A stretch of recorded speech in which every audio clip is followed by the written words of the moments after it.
அதனால என்ன நடக்கும்? உங்க வீட்டில் ஸ்தோத்திரம் ஆடல் பாடலின் சத்தம் புறப்படும். ஹல்லேலூயா.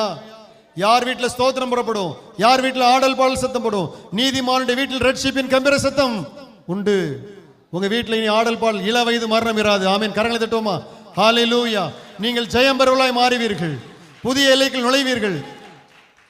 அன்னைக்கு செங்கடலை கடந்த உடனே, ஆண்டவர் அதை பிளந்த உடனே, பெண்கள் மிரியாம் தலைவில தம்பூரோடு நடனம் பண்ணி கர்த்தரை துதித்தார்கள். ஆமீன் சொல்லுங்க. அப்போ நீங்க புதிய வாசல் திறக்கும், நீங்க நடனம் பண்ணி கர்த்தரை துதிப்பீர்கள். ஹல்லேலூயா. அன்னைக்கு தாவீது கோலியாத்தை கொன்ற போது பெண்கள் எல்லாம் தம்பூர் எடுத்து நடனமாடிக்கொண்டு கர்த்தரை புகழ ஆரம்பித்தார்கள். ஹல்லேலூயா. வெற்றி மேல் வெற்றியை பெறுவீர்கள், பொல்லாத பிசாசு மீது ஜெயத்தை எடுப்பீர்கள், உங்களை ஒடுக்கினவர்களை நீங்கள் மேற்கொள்வீர்கள், உங்களை சிறுமைப்படுத்துவதை நீங்கள் மேற்கொள்வீர்கள். ஆமென் சொல்லுங்க. ஏனென்றால் கர்த்தர் உங்கள் சிறையிருப்பை இன்றைக்கு மாற்றி போட்டு விட்டார். இனி வியாதிக்கோ பலவீனத்துக்கு இடம் இல்லை. உங்க வீட்டில் ஆடல் பாடலுக்கு சத்தம், தரித்திரத்துக்கு இடம் இல்லை, குறைவுக்கு இடம் இல்லை.